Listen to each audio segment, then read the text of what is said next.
Hello world. This is a brief presentation on Pyircd, which is a Python IRC daemon that Ivkan, myself, and Vigash built. A daemon is basically a long-running process, so you can think of it as a Python IRC server that we built. And I'll let Vigash start us off by giving us a quick intro on or context on what IRC is. Thanks for the introduction, Mohammed. IRC is one of the most resilient forms of online communication that has historically been used by millions of users. IRC is a text-based chat system for instant messaging between internet-connected computers, and the main purpose of IRC is for group communication via channels and as well as private messaging.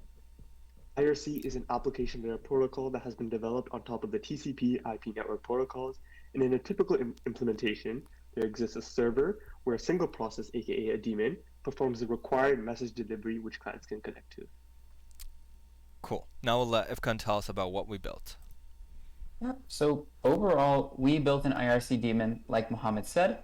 What it does is it allows users, as many as you'd like, to concurrently connect to the server and send direct messages to each other, create channels, send messages to channels where they can all see. When they join a channel, they'll see all the users. They can create channels, leave channels.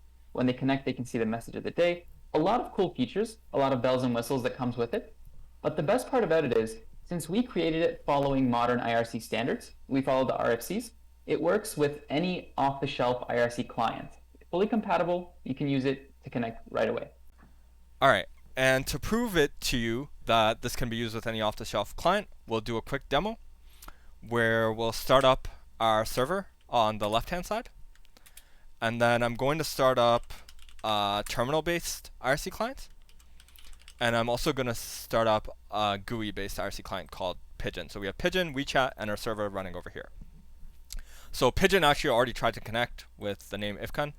But first, we're just going to connect with WeChat over here. So when WeChat connects, we get the message of the day, which is our cool logo that you can see here. And Ivkan, what do you think we should demonstrate first? All right, so why don't we join a channel with two different users and then have them message each other over the channel? Cool. So we'll join a channel. Vigash, what do you want to call it? Let's call it channel D58. D58. So we join D58 over here, and we see that Manwar has joined it. There's only one person in the channel. And then we will join a channel from here, the same one called D58. And I'm just going to move this over to the side. So you can see that now Ivkan has joined the channel, and we'll send a message. Hello world. And we see that message pop up for Manwar on the left-hand side.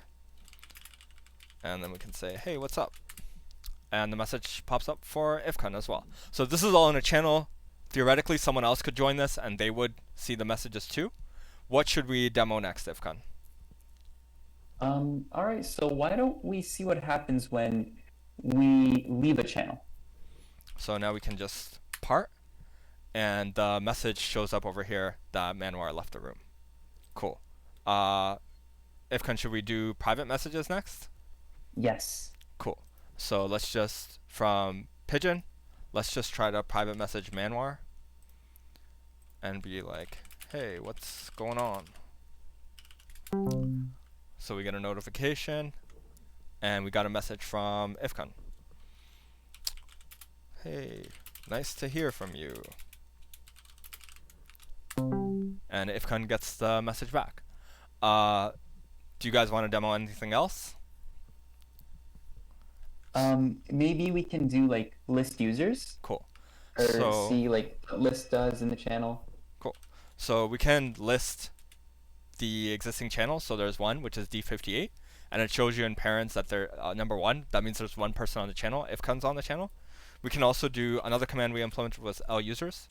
So it shows you that there's two clients connected on the server. It says 0 servers because there's IRC servers can connect to each other. So there's 0 other actual servers.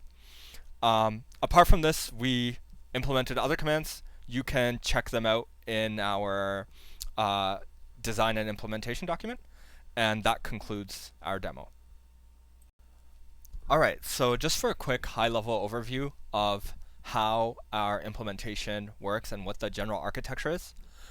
Starting from the left-hand side, the very first component that any incoming message interacts with in our system is the server layer. And this layer is essentially responsible for handling and initiating and accepting new socket connections from incoming clients. So the server layer runs an event loop that will loop over all of these sockets, and it continuously checks if there's any requests for new connections or if there's any new messages. When it detects something that should be an IRC message, it passes this onto the parser.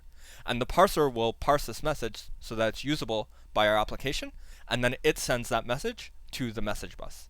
The message bus routes the message to the correct client. So to the client abstraction that represents the actual client that sent the message.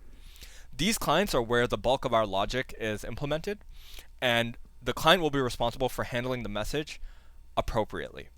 The client can do this in many different ways. Perhaps like we need to handle the registration flow, or perhaps the client is sending a message to a channel.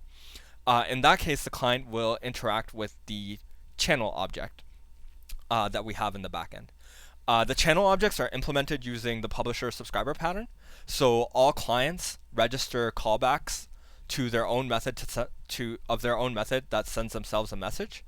They register those callbacks with each channel, and so any client can broadcast to a channel, and the channel will then call each of its clients' callbacks with the message that the other client wants to send. One thing that's not totally obvious from this diagram is how do writes back into the socket occur? There's more detail in our design and implementation document, but the clients have reference to an in buffer, to an out buffer that is associated with each socket. And when they write to that out buffer, the server will see that in the event loop, and it will know that it needs to write back whatever's in the out buffer to that client.